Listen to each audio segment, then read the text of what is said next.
اعوذ باللہ من الشیطان الرجیم، بسم اللہ الرحمن الرحیم۔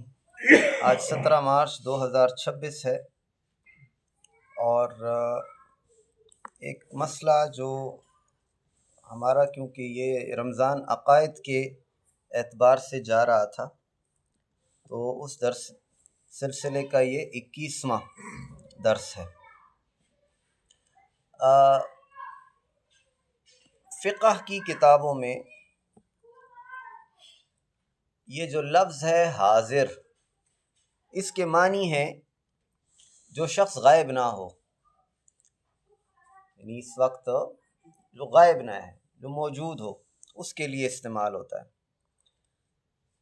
حاضرتن حضرت المجلس القاضی و حضر الغائب حضورا اقدم من غائبہ۔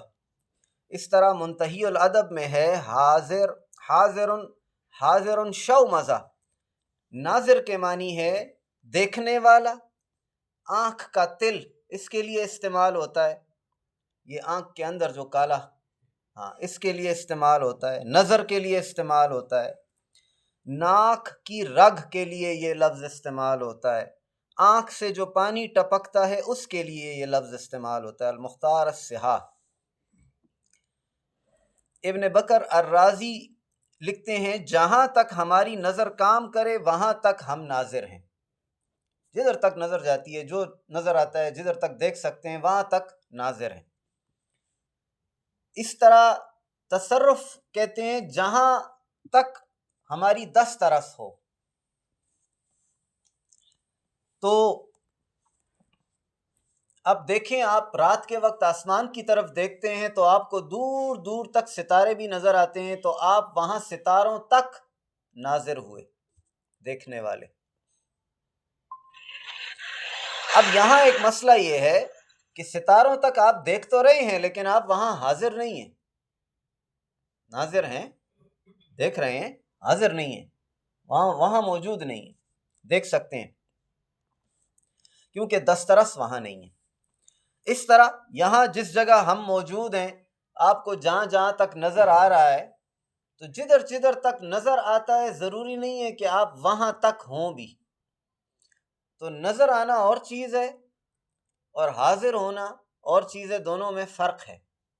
تو نظر دور تک کام کرتی ہے۔ تو یہاں کھڑے ہو کر اگر آپ دیکھیں تو جمرود کے پہاڑ بھی آپ کو اپنے گھر کی چھت سے نظر آ جائیں گے، تو وہاں تک آپ ناظر تو ہیں، لیکن وہاں آپ حاضر نہیں ہیں۔ تو ان دو لفظوں میں فرق سمجھ لیجئے۔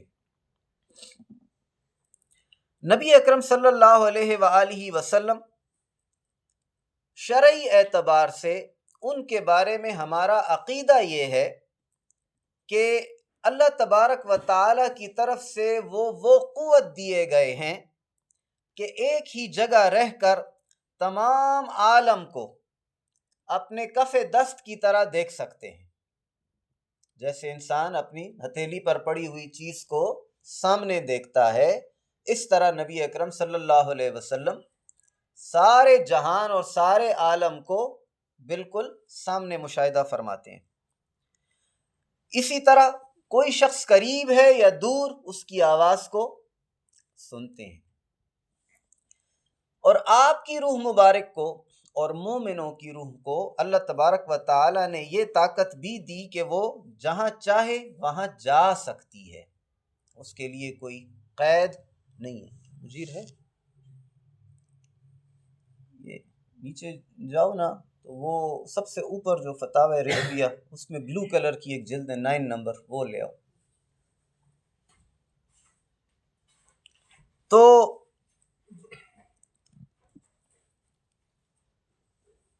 جہاں تک چاہیں، ایک تو کل عالم آپ کی آنکھوں کے سامنے، پھر روح مبارک جہاں چاہے جا سکتی ہے۔ اور یہ صرف نبی علیہ السلام کے لیے خاص نہیں، تمام مومنوں کی روح۔ بخاری شریف میں حدیث ہے کہ انسان کی روح کو جب قبض کیا جاتا ہے، مومن کی روح کو، تو اس کو آزاد کر دیا جاتا ہے کہ وہ جہاں چاہے جائے۔ تو جب مومن کی روح کو اجازت ہے کہ وہ جہاں چاہے جائے، تو نبی علیہ السلام، ان کی روح مبارک پر آپ کیسے کوئی قید لگا سکتے ہیں؟ تو پھر یہ بھی یاد رکھیے گا کہ روح جب جاتی ہے کہیں پر تو اس کے کہیں جانے کے لیے وقت نہیں لگتا، کیونکہ وقت کا اعتبار روح پر نہیں، وقت کا اعتبار مادے پر ہے، جسم پر، اجسام پر۔ جسم ایک جگہ سے دوسری جگہ جائے ٹائم لگتا ہے، روح ایک جگہ سے دوسری جگہ جائے ٹائم نہیں لگتا۔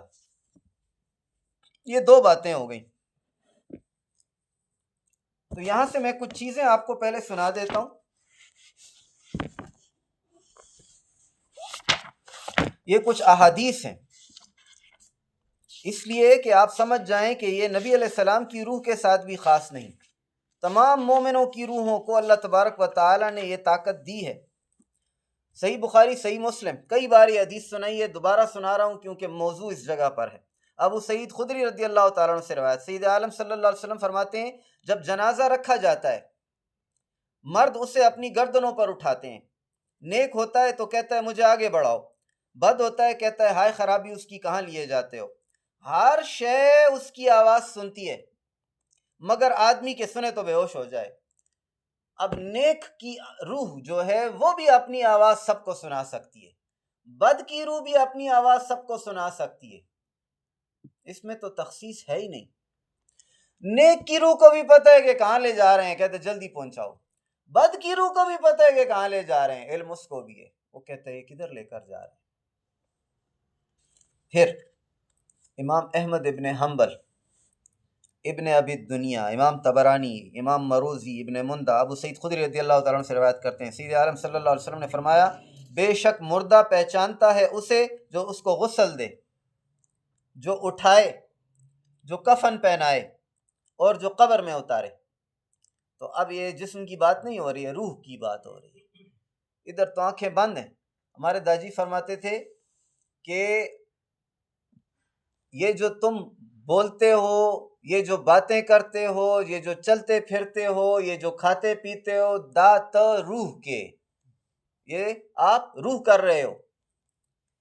جب تک روح اس جسم میں، یہ جسم یہ سارا کچھ کر سکتا ہے، روح کو اس جسم سے نکالیں، اب یہ دیکھ نہیں سکتا ہے، یہ سن نہیں سکتا ہے، یہ بول نہیں سکتا ہے، چل پھر نہیں سکتا ہے، یہ کھا پی نہیں سکتا۔ تو جب تک میں اس میں تھا یہ سارا کچھ کرتا ہے، میں اس میں سے نکلتا ہوں تو اب یہ کچھ نہیں کرتا۔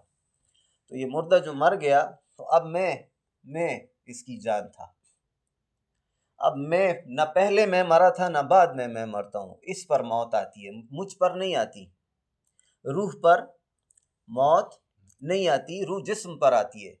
تو میں جب اس جسم سے نکل جاتا ہوں اب میں دیکھتا ہوں مجھے کون غسل دے رہا ہے، مجھے کون کفن پہنا رہا ہے، مجھے کون نہلا رہا ہے، مجھے کس نے کندھوں پر اٹھایا ہے، مجھے کون لے کر جا رہا ہے۔ مسند امام احمد ابن حنبل، جلد نمبر 3 صفحہ 3۔ اور اس سے پہلے جو حدیث سنائی صحیح بخاری ہے، باب قول المیت وہو علی الجنازہ، اور جلد نمبر 1 صفحہ 176۔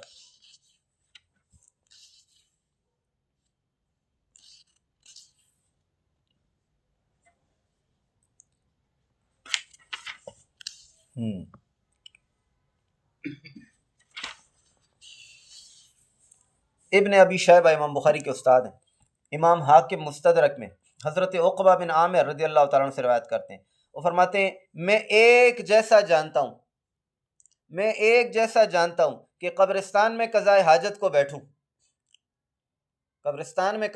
کو بیٹھوں یا بیچ بازار میں کہ لوگ دیکھتے جائیں۔ یعنی جس طرح بازار کے بیچ میں قضائے حاجت کو بیٹھیں گے تو کل مخلوق جو گزر رہی ہے، آ جا رہی ہے، وہ دیکھتی ہے، اسی طرح قبرستان میں اگر بیٹھ گئے ہو تب بھی کل مخلوق دیکھ رہی ہے، وہ سارے دیکھ رہے ہیں، روح۔ مصنف ابن ابی شیبہ کتاب الجنائز، جلد نمبر 3 صفحہ 339۔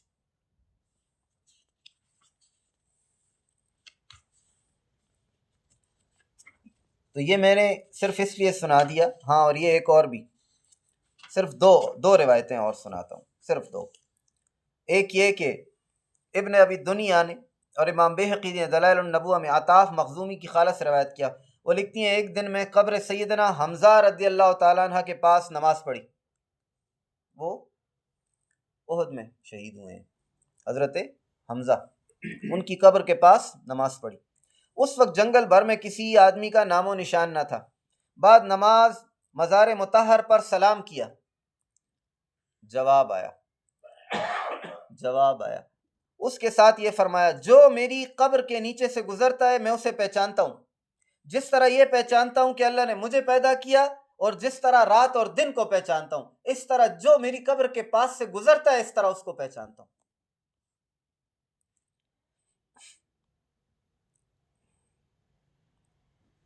یہ مستدرک حاکم کتاب المغازی جلد نمبر 3 صفحہ 29، دلائل النبوہ باب قول اللہ لا تحسبن الذین، جلد نمبر 3 صفحہ 309۔ اور آخری بھی سن لیں، صحیح بخاری میں عبداللہ ابن عمر رضی اللہ تعالیٰ عنہ سے مروی، نبی اکرم صلی اللہ علیہ وسلم چاہے بدر تب پر تشریف لے گئے، بدر کے کنویں پر جس میں کفار کی لاشوں کو گرایا، کفار کی لاشیں پڑی تھیں، پھر فرمایا تم نے پایا جو تمہارے رب نے تمہیں سچا وعدہ دیا، یعنی عذاب۔ کسی نے عرض کی حضور مردوں کو پکارتے ہیں، مرے ہوئے ہیں، آپ ان سے باتیں کرتے ہیں؟ ارشاد فرمایا تم ان سے کچھ زیادہ نہیں سنتے، یعنی وہ تم سے زیادہ، ساتھ والے سے زیادہ وہ سنتے۔ اب وہ مردے کس کے ہیں؟ کافروں کے۔ تو کافر کا مردہ صحابی زندہ نبی علیہ السلام کے ساتھ کھڑا ہوا اس سے زیادہ سنتے۔ صحیح بخاری باب ما جاء فی عذاب القبر جلد نمبر 1 صفحہ 183۔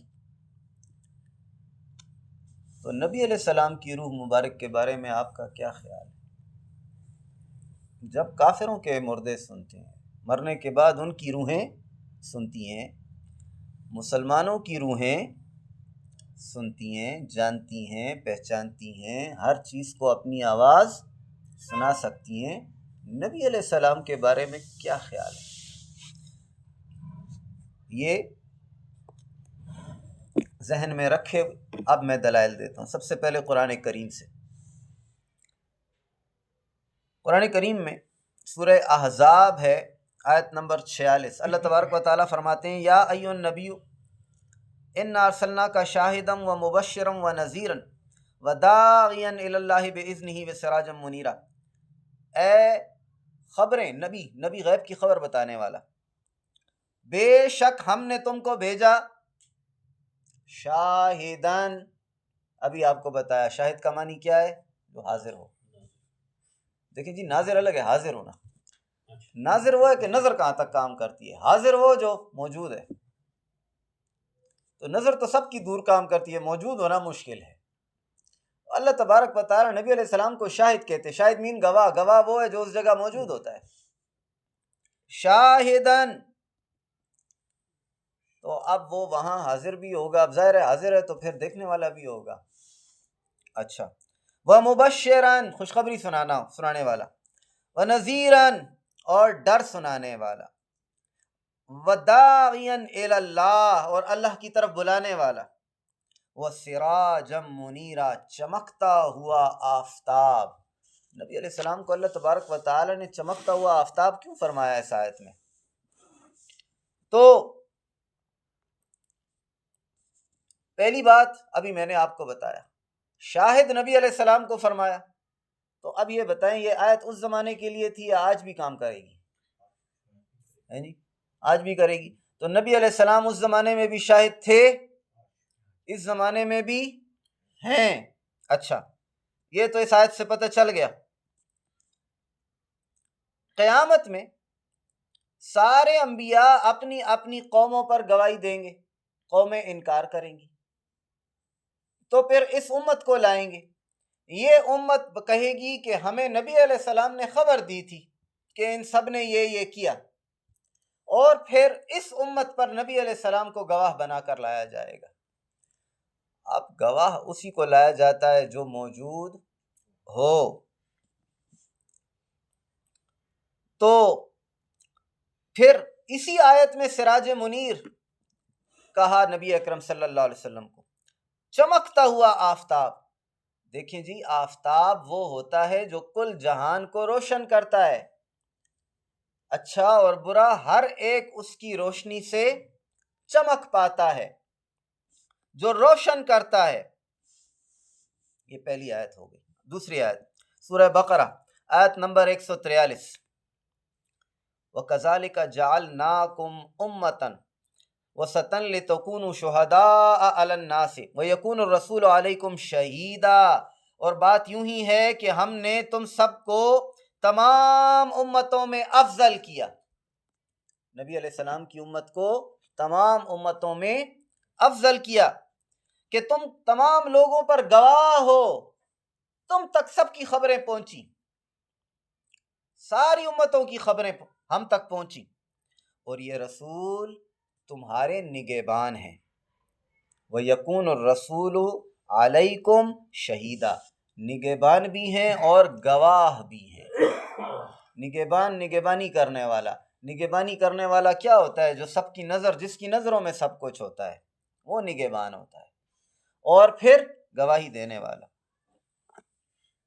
قیامت کے دن دیگر انبیاء، اور ایک دوسری آیت بھی ہے، یہ سورہ نساء ہے اور آیت نمبر 41.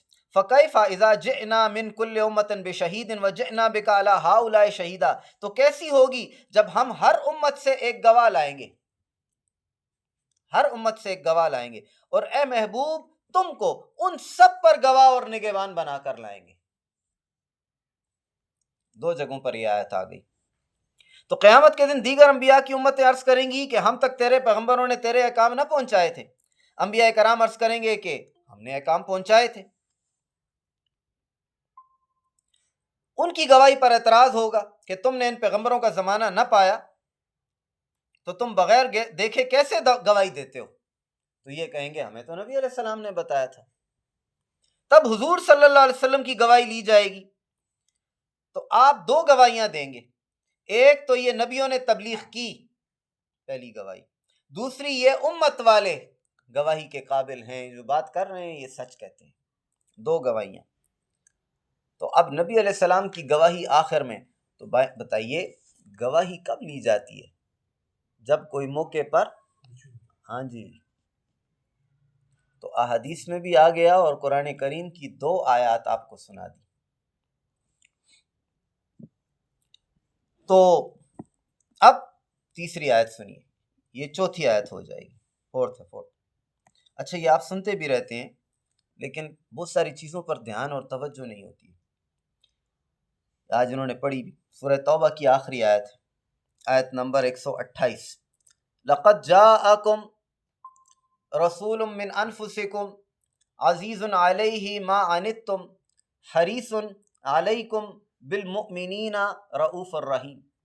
اب ہمارا سارا کنسرن اس آیت کے پہلے حصے کے ساتھ ہے.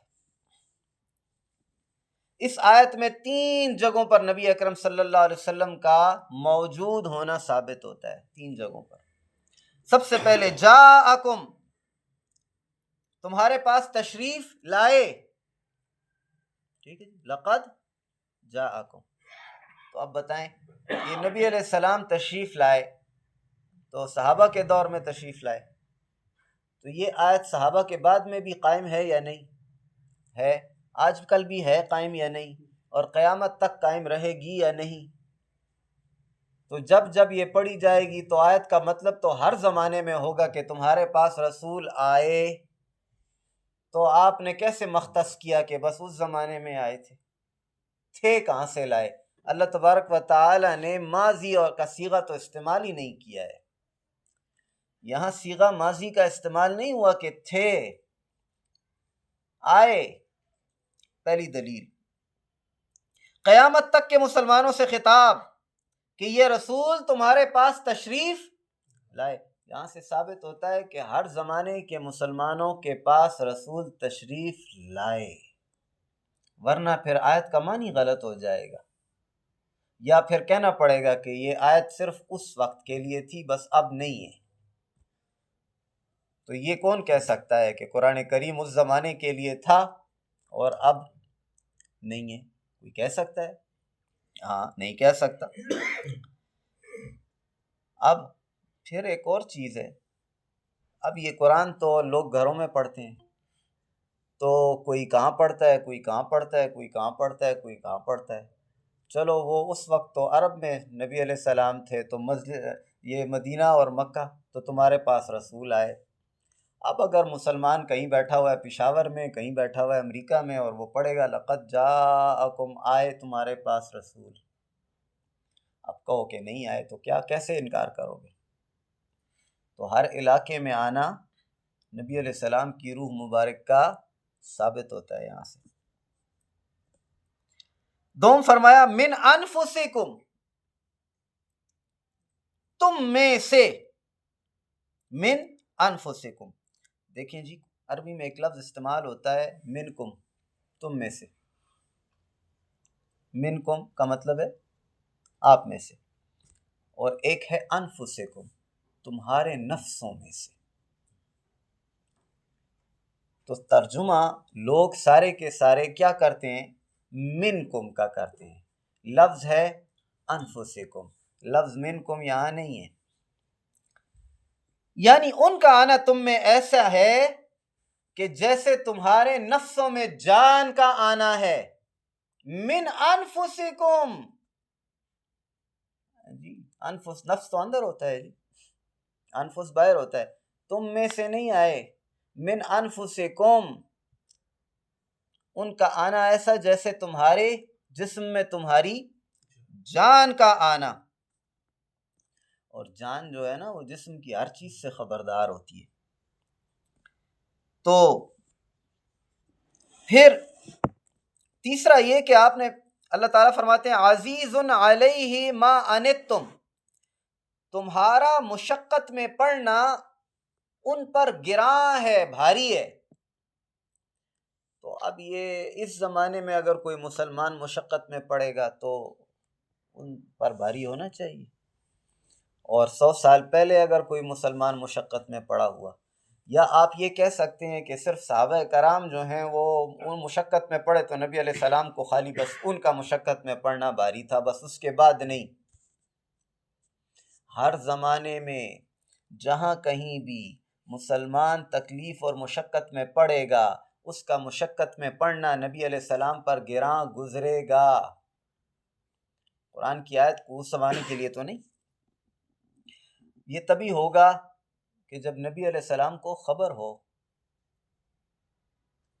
یہ کسی کے غم کی خبر ہوگی تو آپ کا دل اس پر خفا ہوگا نا، کہ نہیں ہے وہی دل خفا کریں گے۔ تو خبر ہے تبھی تو کہتے ہیں۔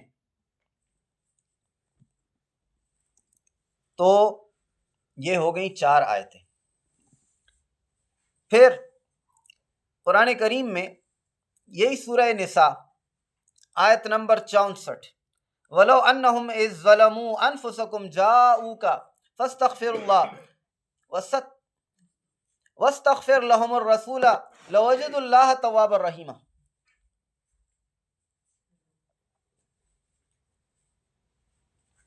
اور اگر جب وہ اپنی جانوں پر ظلم کریں، یہ اب قرآن کریم میں اللہ تبارک و تعالی نے پوری امت کو بیان کیا، اگر وہ اپنی جانوں پر ظلم کرے، اس آیت کا مطلب یہ ہے گناہ کر بیٹھیں۔ دیکھیں یہ ظلم کا لفظ قرآن میں اللہ تعالیٰ فرماتے ہیں جہاں کہیں بھی، تو دیکھیں آدم علیہ السلام نے دعا کیا کی، ربنا ظلمنا انفسنا، غلطی ہو گئی ہے، اپنی جان پر ظلم کر بیٹھا۔ تو ظلم کا لفظ تب ہوتا ہے جب انسان سے کوئی غلطی ہو جائے۔ تو وَلَوْ أَنَّهُمْ إِذْ ظَلَمُوا أَنفُسَهُمْ، جب اگر وہ اپنی جانوں پر ظلم کریں، یعنی غلطی کر بیٹھیں یا گناہ کر بیٹھیں، جاؤکا فاستغفروا واستغفر لهم، تو اے محبوب تمہارے حضور حاضر ہوں، تمہارے پاس حاضر ہوں، پھر اللہ سے معافی مانگیں، لو وجدوا، آپ کے پاس حاضر ہو کر اللہ تعالیٰ سے معافی مانگیں، تواب الرحیمہ۔ اچھا اور پھر کیا ہے؟ لہم الرسول واستغفر لہم الرسول، اور رسول ان کی شفاعت فرمائیں، رسول کے پاس گناہ کر کے حاضر ہوں گے اللہ تعالیٰ سے معافی کرنے کے لیے، اور سفارش کون کرے گا؟ نبی اکرم صلی اللہ علیہ وسلم۔ لو وجد اللہ تواب الرحیمہ، تو ضرور اللہ کو بہت قبول، توبہ کو قبول کرنے والا اور مہربان پائیں گے۔ تو اب کون ہے جو کیسے کہے گا کہ یہ آیت صرف نبی علیہ السلام کے زمانے کے لیے تھی، بس اب نہیں؟ حضرت ابو ایوب انصاری، ہم نے پچھلے دنوں پڑھا بھی، نبی علیہ السلام کا وصال ہو گیا، 6-7 دن بعد آئے، اور آ کر قبر مبارک کے اوپر لیٹ گئے اور رونا شروع کر دیا۔ وہاں سے مروان گزر رہا تھا، انہوں نے ان کو پیچھے سے پکڑا اور کہا یہ کیا کرتے ہو؟ کہا میں کسی ایسے کے پاس نہیں آیا ہوں کہ جو سنتا نہیں ہے اور جو دیکھتا نہیں ہے، رسول اللہ کے پاس آیا ہوں، چھوڑ تو اپنا کام کر۔ اور فوراً یہ آیت پڑھی۔ ثابت ہوا کہ صحابہ کرام کا بھی عقیدہ یہ ہے کہ قیامت تک جو نبی علیہ السلام کے روضے پر حاضر ہوگا اور معافی مانگے گا تو رسول اللہ مغفرت فرما دیں گے۔ اب مسئلہ یہ ہے کہ ہر کوئی ادھر جا سکتا ہے؟ ہر کوئی جا سکتا ہے؟ نہیں جا سکتا۔ وہ جو غریب ہیں وہ غریب تو اپنے شہر سے باہر نہیں نکل سکتے ہیں، تو وہ جو پیسے والے ہیں وہ بھی کون سا روز جاتے ہیں، وہ بھی تو کدھر سالوں میں ایک آدھ دفعہ چکر لگتا ہے ان کا۔ ان غریبوں کا کیا ہوگا؟ ہم نے ابھی آپ کو بتا دیا، نبی علیہ السلام کو اللہ تبارک و تعالیٰ نے شاہدان علیکم شہیدا، جس جگہ پر بھی ہو اس جگہ پر بیٹھتے ہوئے نبی علیہ السلام کی طرف توجہ کرو اور کہو یا رسول اللہ صلی اللہ علیہ وسلم میری مغفرت فرمائیں، اللہ سے دعا کریں کہ اللہ تبارک و تعالیٰ مجھے معاف کرے، معاف ہو جائے۔ اللہ تعالیٰ کو انتہائی معاف فرمانے والا اور مہربان پاؤ گے جہاں سے مخاطب کرو، جہاں سے مخاطب کرو۔ ہاں، پھر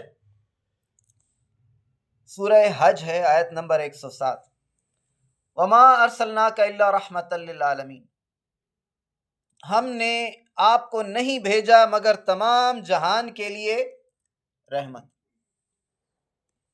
پھر اسی قرآن کریم میں 7ویں سپارے میں آیت نمبر 156 اللہ تبارک و تعالیٰ فرماتے ہیں وَرَحْمَتِي وَسِعَتْ كُلَّ شَيْءٍ، میری رحمت ہر چیز کو گھیرے ہوئے ہے۔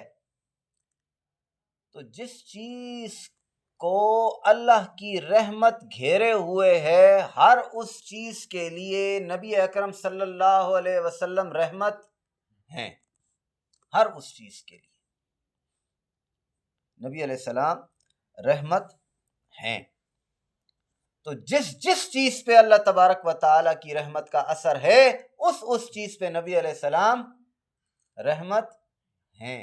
تو اب اگر یہ کہیں کہ نہیں تھے، اور یہ آیت بس آج کے اب کام نہیں کر سکتی ہے، آج کل کے زمانے کے لیے نہیں، تو ہے کوئی یہ کہے کہ قرآن کریم کی فلانی آیت فلانے زمانے کے لیے تھی اور بس اس کے بعد اس کا کوئی فائدہ نہیں ہے، اس کا کوئی اثر نہیں ہے، اس کا کوئی معنی نہیں ہے۔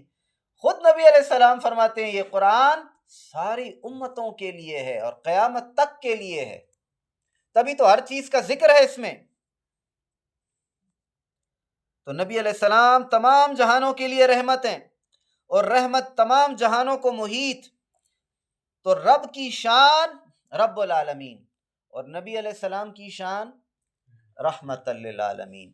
جس طرح رب کی شان رب العالمین ہمیشہ کے لیے ہے، اس طرح نبی اکرم صلی اللہ علیہ وسلم کی شان رحمت للعالمین ہمیشہ کے لیے ہے۔ بس میرا خیال ہے آج کے لیے اتنا کافی ہے۔ یہ ہم آ گئے ہیں 11ویں سپارے پر، ابھی پورا قرآن پڑھا ہوا ہے، آگے جائیں گے، بہت ساری آیات ہیں جہاں سے دلیل آئے گی، تو انشاءاللہ اس کو اگلی نشست میں بیان کریں گے۔ ابھی وقت زیادہ ہو گیا، وما علینا الا البلاغ المبین۔